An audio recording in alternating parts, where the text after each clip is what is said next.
Hey guys, I'm Props, and today I'm going to show you how to make this Fallout Mad Max inspired night helmet that I made using some cardboard and some craft foam. So the first thing you're going to want to do is make this little cone dome piece, and I went over how I made that in my Solaire of Astora helmet build. So if you guys want to see more detail into how to make a cone like that, just check that out. And I went through and wrapped it in a piece of a cardboard box and then glued that together and cut out the visor shape, and yeah, you got a basic night helmet. You could definitely go in a ton of different directions with how you want to make a night helmet using that basic shape, but I chose to go through and cut out a bunch of squares and rectangles and random shapes out of some 3mm craft foam. I glued all of those pieces that I mentioned on, just layering them up to build up kind of a scrap built helmet, kind of like the Raiders in Fallout, how all their stuff's built that way. The Last Wax did a video, a steampunk helmet, and he did use this technique, which is where I got it from, and it looks really cool. He made it look like copper and iron and a bunch of other metals to make a steampunk top hat, and so I just used this to make kind of a Fallout looking night helmet. I did make a dagger a little while ago using this technique. I didn't make a video on it. It was kind of my practiced attempt for this helmet, but I think it turned out pretty cool, and I might show that later at this video. Here's a little time lapse of me going through and gluing all these on.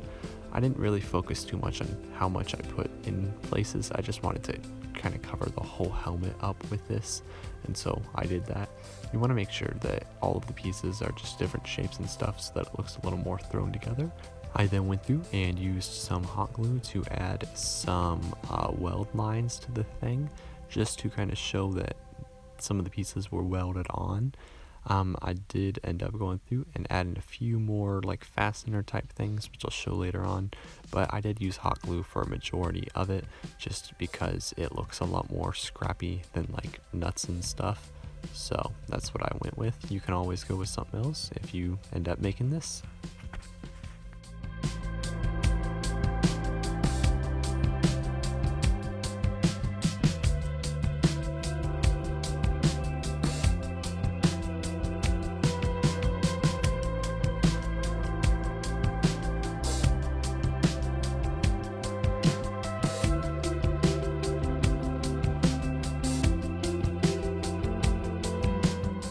I got out some little leather working brads and just stuck those into the top layer of foam in some of the places just to build up some fasteners to give the illusion that some of the parts are riveted together.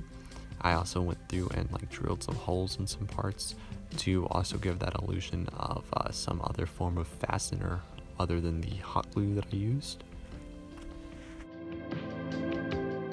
I used the fine tip on my wood burning tool to go through and poke in a bunch of small holes on a lot of the parts to give it a kind of riveted together look.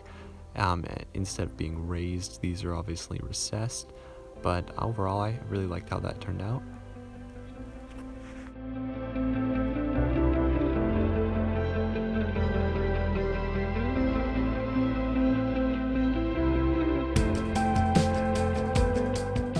I then went through and got out my soldering iron and went through and started to battle damage the whole helmet, just dragging the iron across to create some scarring. And I did this on most of the faces, especially the front of this, just to give it the damaged look that I thought it should have if it had survived a couple hundred years. You want to make sure to wear a mask or an eye protection just so that none of the fumes get up in your face and your lungs, and because that could be bad, lung cancer and all that stuff. So make sure you wear adequate protection for your body.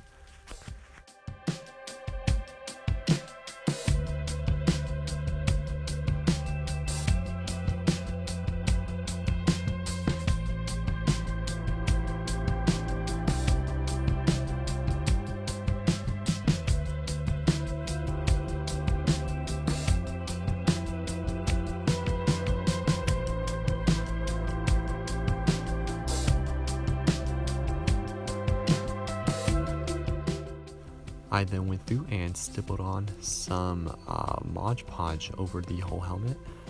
This is to create kind of a texture on the whole helmet, as well as seal up the exposed foam.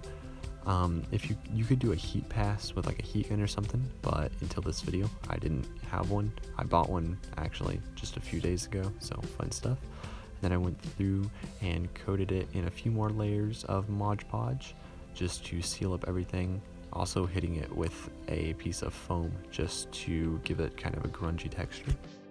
I then went through and painted the whole helmet with some matte black acrylic paint, and I just used a large brush for this just to brush it on, and then a smaller one to get it onto all of those little crevices and stuff, because there's a lot of those. And yeah, painting this was very fun.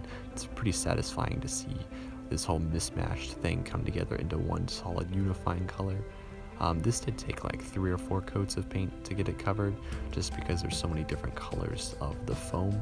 So the white obviously got covered a little faster than, let's say, like the red. But overall, this was probably the funnest part of this build, just dipping the paint in it. I also textured it a little bit with that paint, just dipping it on with a sponge brush to give a little bit of texturing over the whole thing, just like I did with the Mod Podge.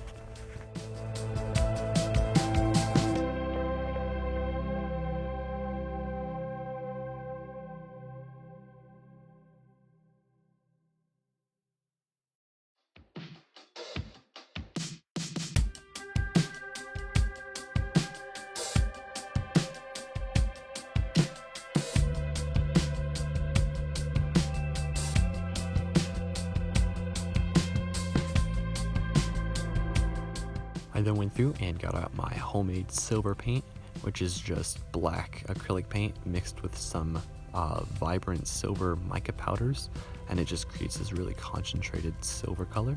And I went through and dry brushed that over the whole helmet, just really trying to get a nice dry brushing effect and to leave a lot of those shadows in the depths of the whole helmet.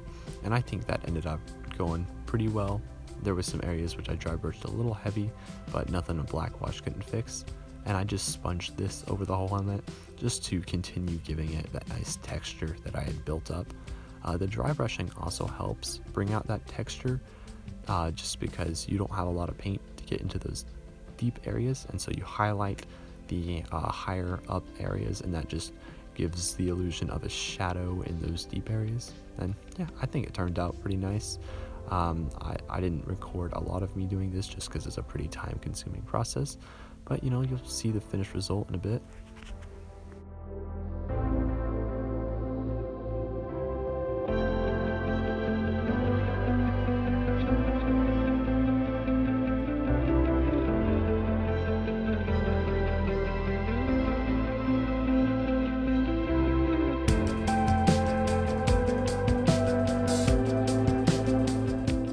After all that paint had dried, I hit it with a clear coat, and you know, overall, I was just gonna stop and not do anything, but I figured if I was going for Fallout, I needed to add some rust. So I went through and painted on a layer of some really watered down Mod Podge over the whole thing, just making sure to get in all the cracks and depths of the helmet. And after I'd covered a little portion of it, I went through and got out some of this red dirt that I had in my backyard, because I live in North Carolina, and you know, red dirt's everywhere. And so I cracked that up and let it dry, and then sprinkled it over the whole helmet, and this gives it this really nice rust effect. It also gives it a really nice texture because it leaves the dirt on it. And then I went through and then brushed off a lot of that rust, just leaving it in some of the crevices of the helmet. And I just gave it a little good whacking. This also kind of battle damages it because it kind of scratches away the rust at some areas and leaves it. And I think it just creates this really nice texture. And I did this on that sword that I mentioned earlier, and that's where I got the idea for this. Yeah, I really like how this helmet turned out.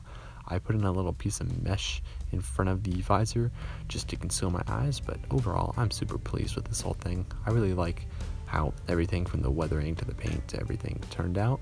And if you guys think that, be sure to let me know. Be sure to check out my Patreon. They paid for all my black paint, so you know, that's great. That was a large part of this project that I didn't have to cover with my own money. If you guys don't mind liking and subscribing, please do let me know what builds and stuff you guys want to make, and I'll get making it. This build was kind of just a thrown together build last minute, so it wasn't requested by anyone, but I definitely do try to get to your guys' requested builds. So be sure to let me know something to build, and I'll see you next build. Bye.